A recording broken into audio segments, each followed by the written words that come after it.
Ladies and gentlemen, welcome to Ringside Wrestling Entertainment. This is Joel Perez here for another edition of your weekly SmackDown Live reviews, and it is your official SmackDown Live review for the date of January 9th, 2018, and of course, we're talking SmackDown Live here tonight and everything that went on this show here tonight. And I actually enjoyed myself for a good portion of SmackDown Live here tonight. They did some nice things here tonight, and I feel like it's finally starting to set in, bro. It really is. Where AJ Styles being WWE Champion is having an overall positive effect on the entirety of SmackDown Live television.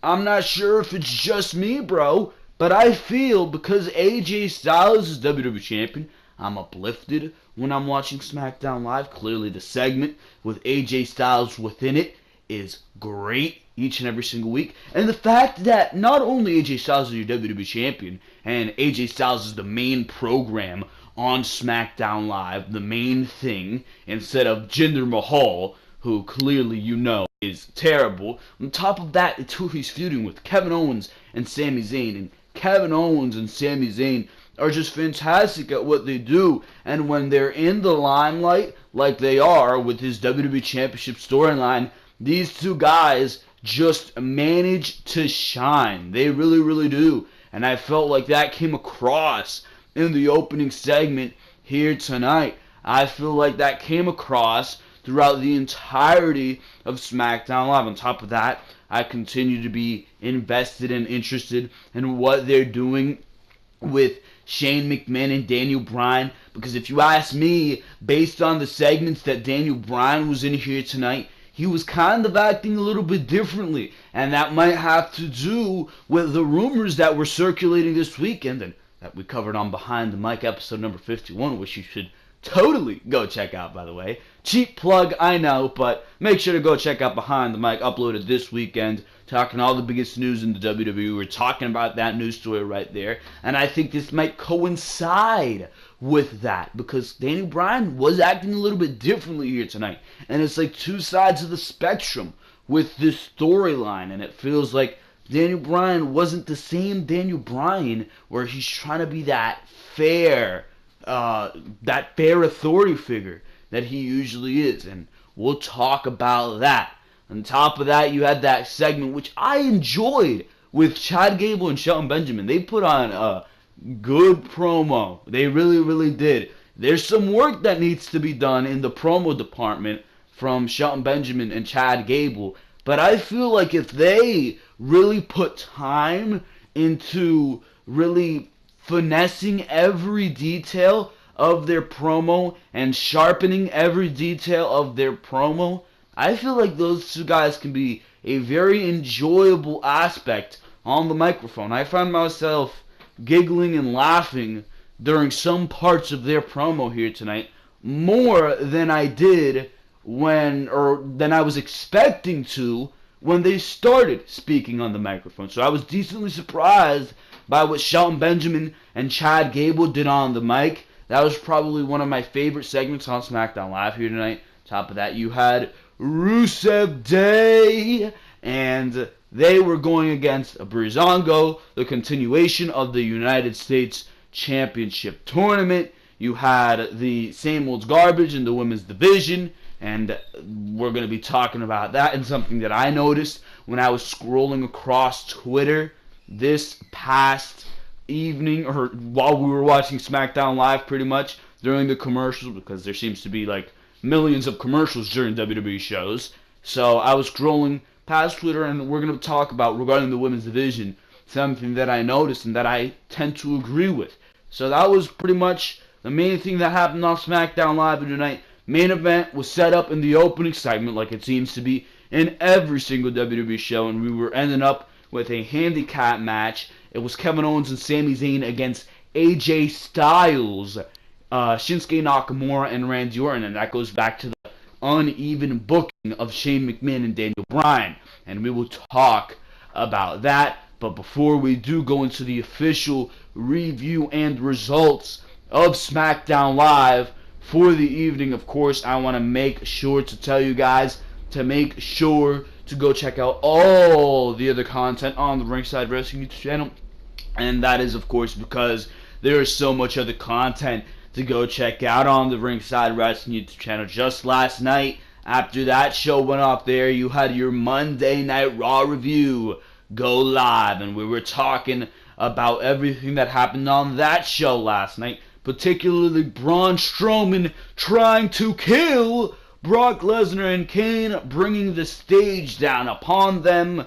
That was the biggest thing that happened on Raw last night, along with the return of The Miz and everything going on in that bubble. The build to Raw 25, the build towards the Mixed Match Challenge, and everything going on right there, as well as the Balor Club and their match against The Shield. So we're talking all that big stuff on the Raw review last night. If you, of course, missed that, make sure to go check that out, as well as Behind the Mic, which I mentioned, episode number 51. We're talking all the huge news stories for the week right there. The Roman Reigns plans going into WrestleMania 34. Of course, the news story on Daniel Bryan turning heel.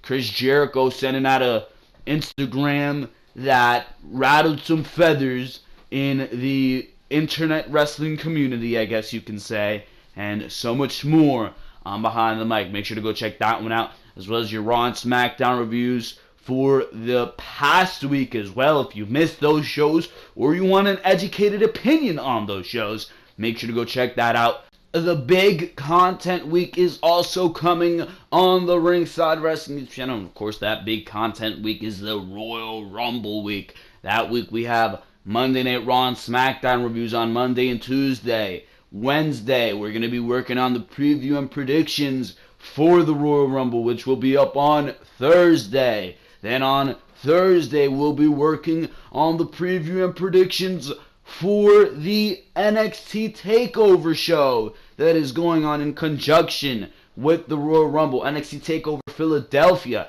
Then on Saturday, we're going to be doing double Behind the Mic, episode number 53 at that point.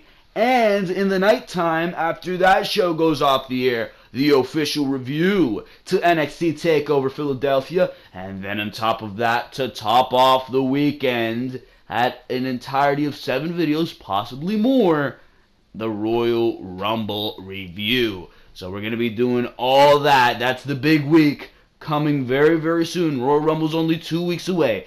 But as for now, content that I'm considering doing before the Royal Rumble, before we do get kicked off into WrestleMania season. I'm trying to see how well I can estimate and how well I can book what we're going to see at the big pay-per-view, WrestleMania 34. So I'm going to be trying to predict or conduct a WrestleMania 34 card. It's going to be a mix of what I think, and at this point what we know is going to happen, aka Brock Lesnar versus Roman Reigns for the Universal title, possibly also for the Intercontinental title.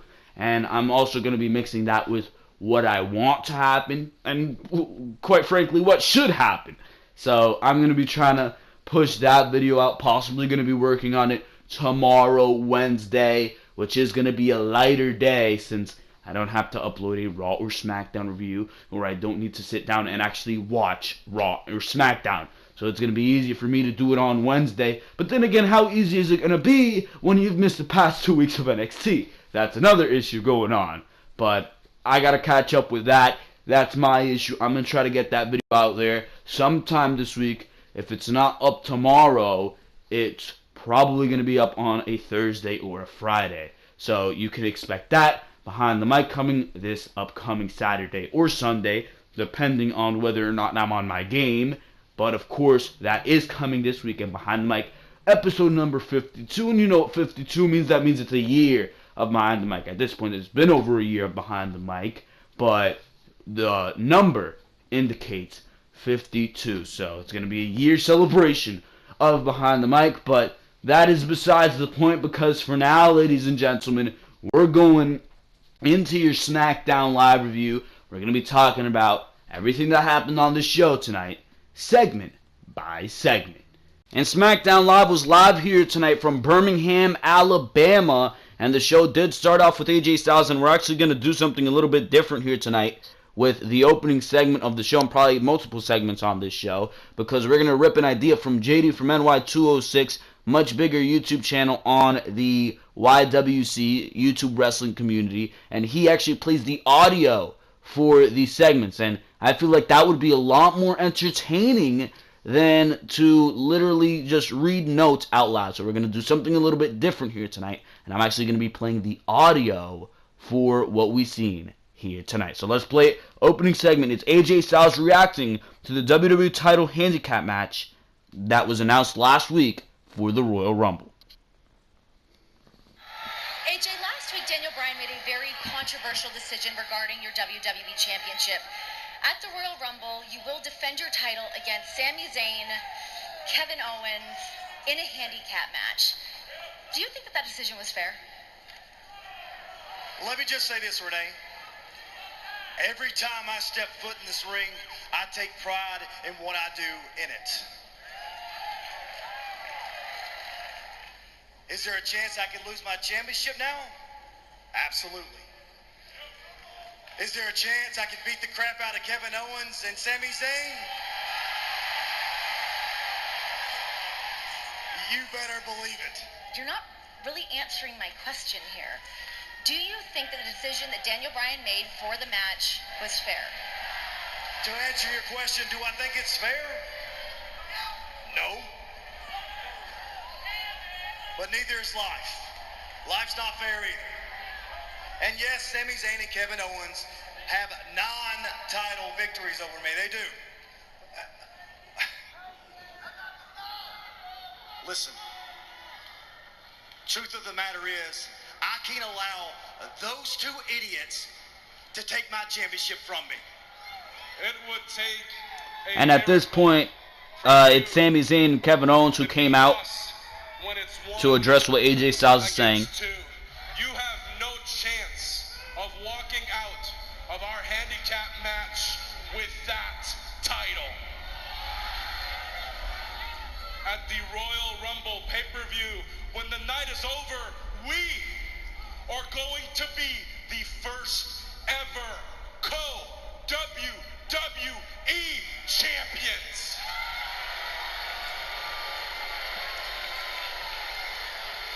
Yeah.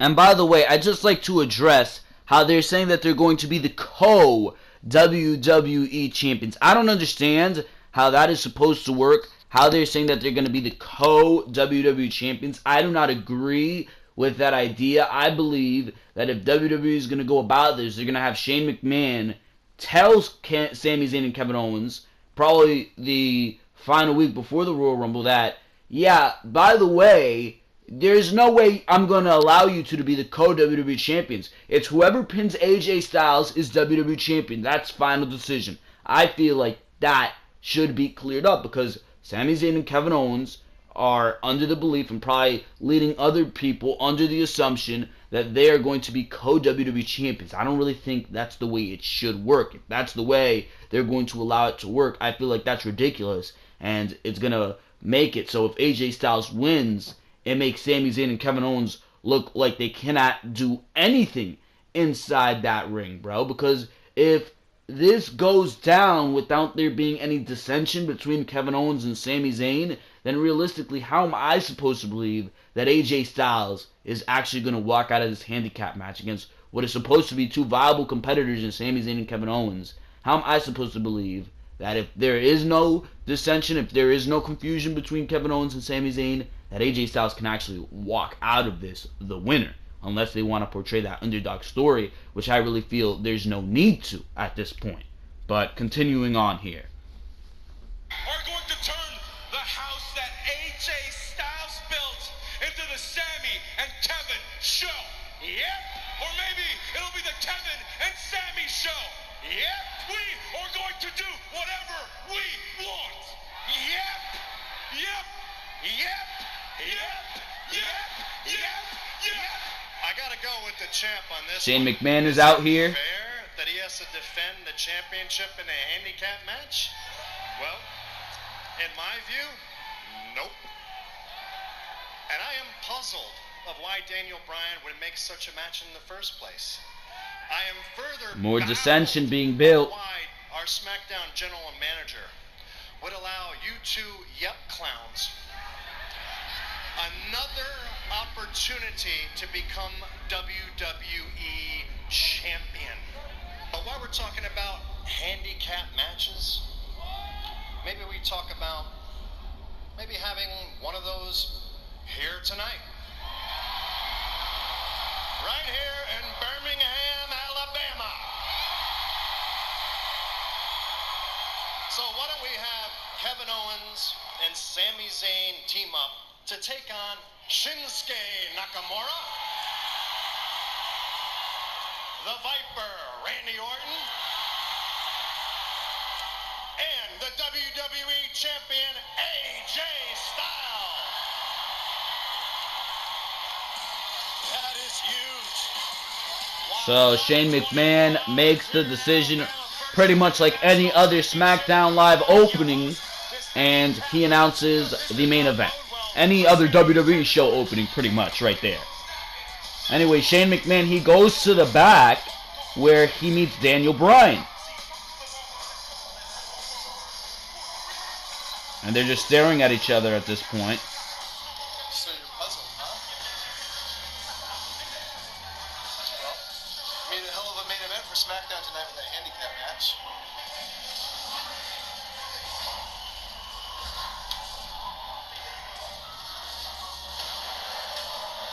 And they just shake hands, and Shane McMahon just walks away. He says, "K." So that's pretty much what the opening segment here tonight was of SmackDown Live. One thing I really like is that they're portraying AJ Styles as a fighting champion. Yeah, alright, it's not fair, I'll admit that, and he didn't want to admit that. It was Renee Young who kind of forced him out of that to say, yeah, it's unfair. But they're portraying AJ Styles as this fighting champion who says, yeah, it's unfair, but I understand that life is unfair. I'm going to be a fighting champion. That's what I said I was going to be, and I'm not going to complain about that. And I like the way they're portraying AJ Styles. I like the way they're portraying Kevin Owens and Sami Zayn. The only thing I wish they did with Kevin Owens and Sami Zayn. Kevin Owens and Sami Zayn are very hilarious. They're very great heels. But I feel like they should have a little bit more of a serious edge to them as well. That's really missing a little bit from the characters. But that's just a minor gripe I have with it. It's not completely ruining the characters for me, but they clearly continue to build dissension between Daniel Bryan, Shane McMahon. Very slow build, and it continues throughout the night, and we will continue talking about that. But pretty much this was a basic opening to SmackDown Live. Nothing really too special. It was pretty much just Shane McMahon and announcing, or the one person comes out after the other opening, where this guy comes out, he speaks, the next guy comes out, he speaks, the next guy comes out, or the general manager is the next person to come out, and they announce the main event for the night. So that's pretty much what we saw here tonight once again on SmackDown Live in the opening. But from there, we move on to the women. And the women, it was here tonight, Ruby Riott versus Becky Lynch, and these matches in the women completely unnecessary. That's what they continue to feel like. Unnecessary, bro. And what I was referring to in the intro as to something that I read on Twitter while I was watching SmackDown Live here tonight is that all these women, there's so many of them, right? But they all have no character. It's just they're there to be in the match and they're there to build towards the Rumble, yet there's no character. There's nothing interesting about these women that you can really sink your teeth into. That's what makes Asuka so great. Not only does she have the undefeated streak, the intensity, the character is there. That's what I like about Alexa Bliss a little bit on Monday Night Raw. Not even that much as of late. The intensity, the character, or not the intensity per se, but the character being that you just hate her. Evil bitch Alexa Bliss. It's there. There's a little, at least some character. And besides that, everybody else on Monday Night Raw. What are Sasha and Bayley? What is their character? What is Mandy Rose's character? I don't know. Her character to me is being awful in the ring. And that's not a good character. It's really not. But Ruby Riott versus Becky Lynch, nothing. Nothing from this match. Becky Lynch beat Ruby Riott with the disarmer. Ruby was tapping out in this match. Am I supposed to care? No. We're building towards this Royal Rumble, and these women have nothing for you to sink your teeth into. And once again, just like the cases on Monday Night Raw, there's no focus on the Women's Championship. Last week, Charlotte didn't even come out with the Women's Championship around her waist. It's ridiculous. It really, really is. And they need to do something about it. Anyways, we see a video from earlier today of Sami Zayn revealing that he and Becky Lynch are going to be Mixed Match Challenge partners. And then the other partners that were announced here tonight was Natalya and Shinsuke Nakamura. Now, I don't understand why it's not the other way around. Why isn't it Shinsuke Nakamura and Becky Lynch? Perhaps you can say that they're both foreign. And then Natalya and Sami Zayn, who are both from Canada. Why wouldn't that make more sense? And on top of that, Natalya and Sami Zayn are both heels. Shinsuke Nakamura and Becky Lynch are both baby faces. But nah, WWE doesn't realize that one, right? Right? That would have made a lot more sense. But these Mixed Match Challenge teams, there's no point in even complaining about them. They're absolutely random jargon. I don't even understand who the hell put these teams together, but quite honestly, I don't really care. I'll watch the Mixed Match Challenge. I'm not going to review it because it really doesn't seem to matter that much, but it will probably be something fun, and we'll be over it as soon as it's finished.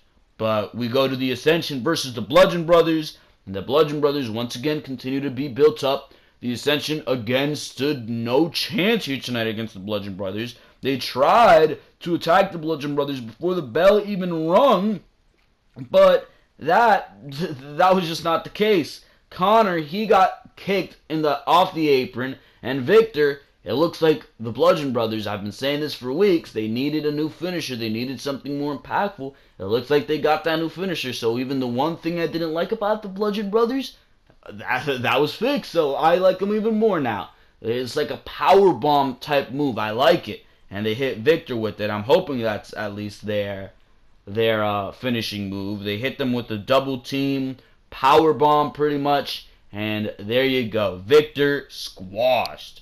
After the match, Rowan and Harper, they stood tall and their music hit, but they beat the crap out of Victor. They kept beating the crap out of Victor. And Connor, he only got in after they were done assaulting Victor. He did not want to get in while the Bludgeon Brothers were in the ring.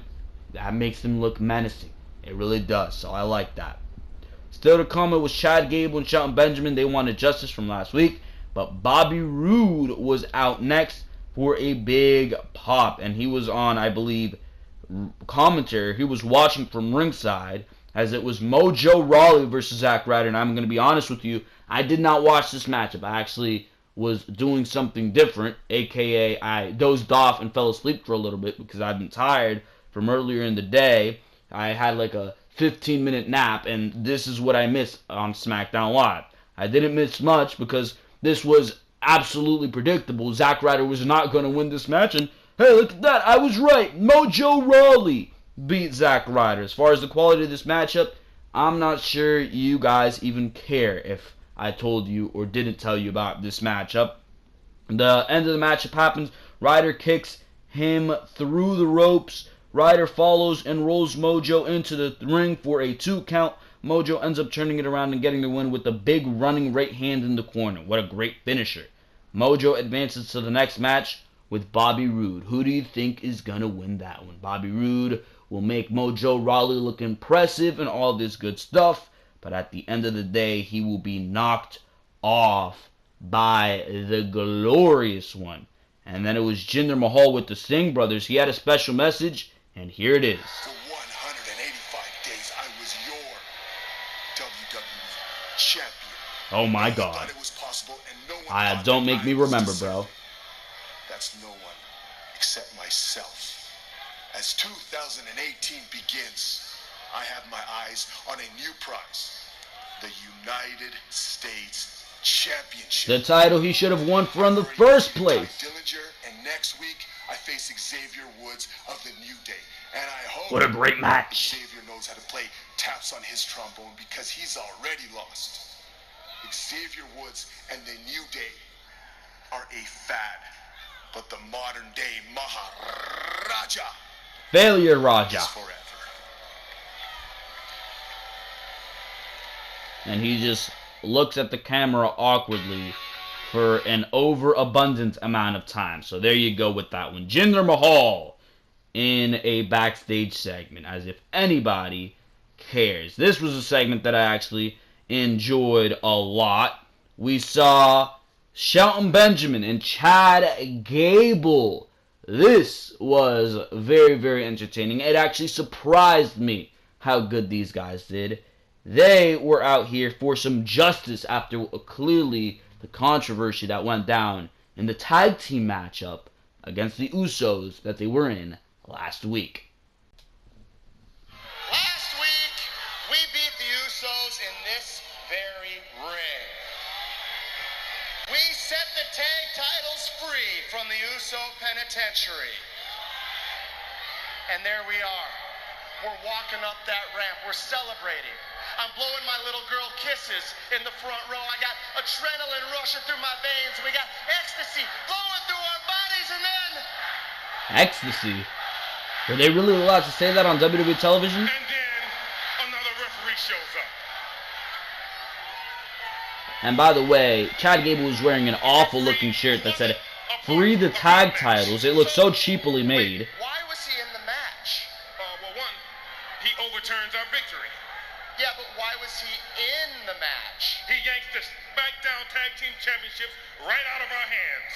Yeah, but why was he in the match? And he restarts the match. But why was he in the match, though? It basically boils down to one thing, Chad. What's that? Jealousy. He was jealous. You're right. You're right. Just like all these people, he doesn't know what it takes to be a winner. No clue. That man is no hero. That man is a thief. He stole our dream.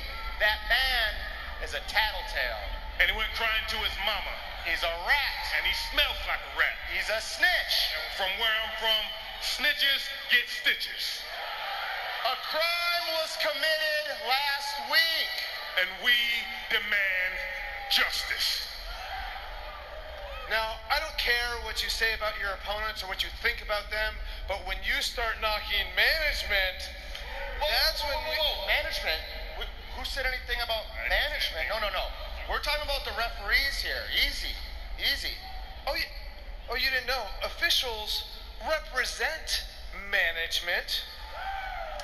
And you see, there are some cold, hard rules in this world that everyone in the roster needs to understand. Rules that seem to change when WWE needs them to change. The referee's decision is final. You're damn right. That's actually something I was bringing up last week on my SmackDown Live review. Is final. Last week, the referee counted 1, 2, 3. Last week, we won the tag team championships. Last week, we won that match. Yeah, except you didn't win the match. You pinned the wrong Uso. The referee went to the back, he came out, he realized the decision that he had made was wrong, and he reversed it. He felt like he was doing the right thing, and we stand behind him. Tell me more about how he felt, really. Tell me more. Oh, wait, I don't care. This is the funny part. You know what? Since we're talking about feelings, you know what, Chad? I think what you should do is look our general manager right in the eye and tell him, how do you feel? Oh, Daniel, I kind of feel like you might be taking it out on us because your boss, Shane McMahon, is mad at you. I love how they bring that up. No, but you got to tell him how you feel. Oh, I kind of feel like we already beat the Usos. Oh, I know that feeling, but please continue. How do you feel? Oh, I kind of feel like we're already the tag team champions. But Chad, how do you feel? I feel like we've already done everything there is to do. What else do you want from us? You want us to beat them twice in one night? You're a genius, Chad. That's why I like you so much. At the Royal Rumble, the Usos will defend their championship against you two in a 2 out of 3 falls match. So that's the big announcement. Yes! Yes! Yes! Yes! Well, I feel that's a great idea. Falls match. And there you go. There you go. So it's going to be a 2 out of 3 falls match at the Royal Rumble. And this is a seemingly heel turn for Chad Gable and Shelton Benjamin. It is a heel turn for Shelton Benjamin and Chad Gable. That's what I felt like they were portrayed as here tonight. And I'm damn sure you guys felt that as well. They were heel. They were trashing on the crowd. They were doing everything heels would do. Now, I don't agree with that per se. Now, it does allow them to show more personality. I like I said, what they did on the mic. I really, really do. But the Usos are so amazing as heels. And I really wouldn't want WWE to sacrifice that for the sake of having these guys as the heels. Are you really going to have Shelton Benjamin and Chad Gable win the tag team titles from the Usos? I don't think that would be the right way to go about it. I think they're saving the tag team titles for the Bludgeon Brothers. But as far as how Chad Gable and Shelton Benjamin handled themselves with this heel turn, absolutely fantastic. They really did. They really, and I like how the segment, they took that jab at Shane McMahon. They did. They handled themselves pretty well for the first night. For guys who really don't get that much mic time, they really, really did handle themselves well. Did Chad Gable and Shelton Benjamin. Not perfect, but I like what they did in the 2 out of 3 falls match. I'm sure it's going to be a damn good match. These guys have had multiple matches with the Usos that haven't been given time. Hopefully this one will. I feel like if they are given time, if these two teams are given time, they can put on a classic tag team match, and it's going to be a matchup that I'm actually quite looking forward to at the Royal Rumble. Wouldn't take the titles off the Usos. I'm liking the first week of this new heel turn for Chad Gable and Shelton Benjamin. It definitely gives them a bigger spark of personality, but I do believe that it is not their time to win the tag team titles. I would either save that for the Bludgeon Brothers at WrestleMania, which I think is what WWE is going towards, or I would have that go to Rusev Day, who is completely and insanely over with the WWE Universe, and I don't think you can deny me of saying that. And speaking of Rusev Day, they did have a match with Breezango here tonight, but of course, before we do go to that, we have to discuss this backstage segment where we saw Randy Orton warming up. AJ Styles, he walked in, and they got on the same page for tonight's main event, but as AJ was going to walk off, Orton said, hey, I need you to trust me. I need you to trust me when I say we're on the same page, but also to trust me when I win the Royal Rumble, because you can trust that I'm coming for whoever has that WWE title at WrestleMania 34. That's what Randy Orton says. And then Shinsuke Nakamura perfectly walks in and appears to say, not so fast. Nakamura indicates that he's also going for the title. I think he actually two-sweeted the WWE title, and he just walked off with a smile on his face. Perfect execution. That's how Nakamura should be booked. It really is how Nakamura should be booked, but of course WWE doesn't start to do that until now. But that is besides the point. We go to Rusev Day versus Breezango. This matchup was nothing too special, but once again, Rusev Day continues to be shafted. They continue to be shafted, bro. Fandango got a close 2 count on Rusev. Breeze came back in, but Rusev drops him. Fandango took advantage of all the chaos and rolled Rusev up for the pin. Ridiculous. Ridiculous. Breezango, I love them as a team. I really, really do. I think these two bring out some good things in each other. and they're a great team. But these guys haven't been featured at least prominently on television for months. And you mean to tell me that you're going to shaft Rusev Day, who is so over, and give these guys a win? You're just trying to completely drain the momentum that this team has.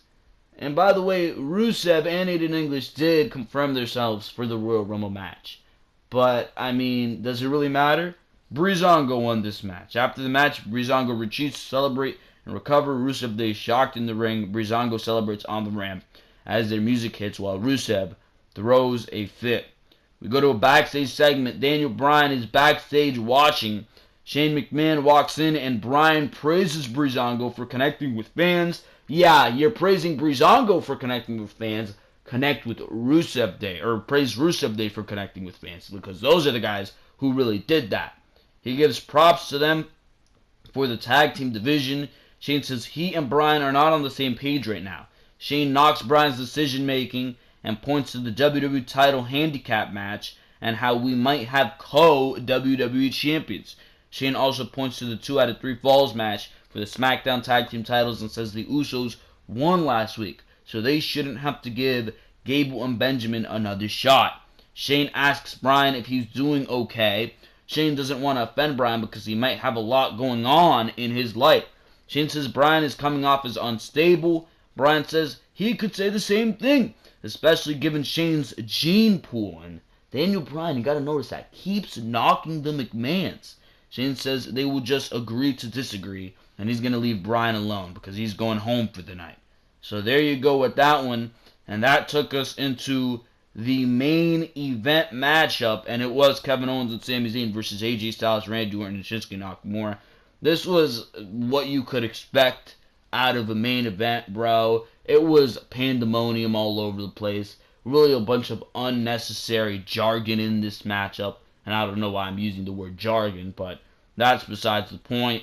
There was one finish where Sami Zayn and Kevin Owens lost by count out. Or, yeah, they retreated to the back and they lost by count out. Shane McMahon came out and said, no, we're restarting this match and there's going to be no count out. So we went to the commercial, we came back, they wrestled around a little bit until Kevin Owens grabbed the chair and he started beating the crap out of Randy Orton, Shinsuke Nakamura, and AJ Styles. Out comes Shane McMahon. Well, now this match is no disqualification. So AJ Styles grabs his chair, starts beating the crap out of Kevin Owens with that very chair, and they go to the back. That leaves Sami Zayn alone in the arena at the helm of Randy Orton and Shinsuke Nakamura. Orton hits him with the steel steps, back suplex on the announce table like Randy Orton's been doing, and it very rarely seems to break. When the announce table breaks, I'm shocked, but Nakamura hits a Kinshasa, Randy Orton hits an RKO, and bada boom, shakalaka, they win the match. So there you go. Your number one contenders for the WWE Championship seemingly pinned here tonight. Now, I don't know why they're going for this handicap match. I really don't. Especially with that segment we saw between between Shane McMahon and Daniel Bryan. It doesn't seem like WWE is going to reverse the logic that you are going to have co-WWE champions. So I don't understand why you're doing a handicap match. I think you could do a lot better going into the Royal Rumble. Why wouldn't you have had Randy Orton challenge for you had Randy Orton challenge for the WWE Championship. I'd much rather see Randy Orton versus AJ Styles in a dream match, 20 minutes on pay-per-view uninterrupted, because we've seen that match before on SmackDown Live, but that's pay-per-view, or that's SmackDown Live, commercials in between, main event segment, there's like 30 commercials in between a main event, so I'd love to see that match on pay-per-view, and I say that's what they should have went with.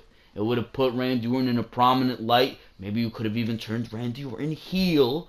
Oh, God forbid, right? But you could add Sami Zayn and Kevin Owens petitioning to go into the Royal Rumble match and win the match, stuff like that, right?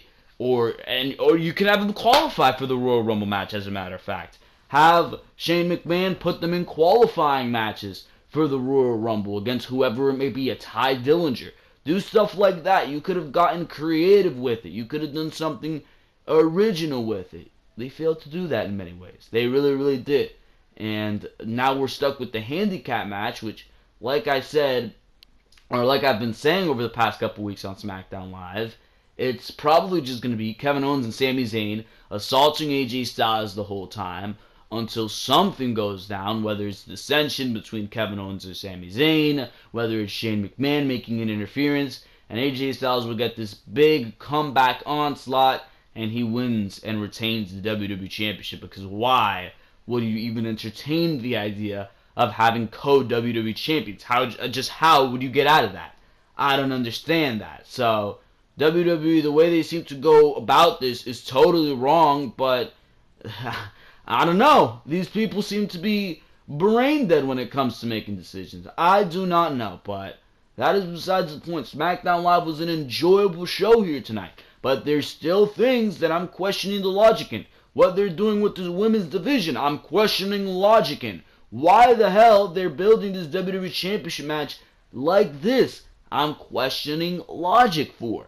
But besides that, we are going to have the continuation of this United States Championship tournament. It's going to be interesting to see where this continues to go with Shane McMahon and Daniel Bryan, because clearly they're leading to something, I must believe. And it's going to be interesting to see what AJ Styles is doing, because when is it not interesting to see what the phenomenal AJ Styles is doing? But for now, ladies and gentlemen, that's all I got for you. That's your SmackDown Live review. I hope you enjoyed what you heard here, and I want you to tell me down in the comment section below, what did you think of the new format of playing the audio for you in the segments instead of me just reading you a bunch of notes? So tell me what you think of that, because for now, ladies and gentlemen, that is going to be all from me for the SmackDown Live review. Make sure to like, make sure to comment, and of course make sure to subscribe. If you have not subscribed yet, do not know what you're waiting for. Make sure to click on that subscribe button, because for now, this has been Joel Perez of Ringside Wrestling Entertainment, and for now, I am out of here. Thank you very, very much for watching this video. I will see you on possibly Wednesday, Thursday, or Friday with that WrestleMania 34 card predictions video.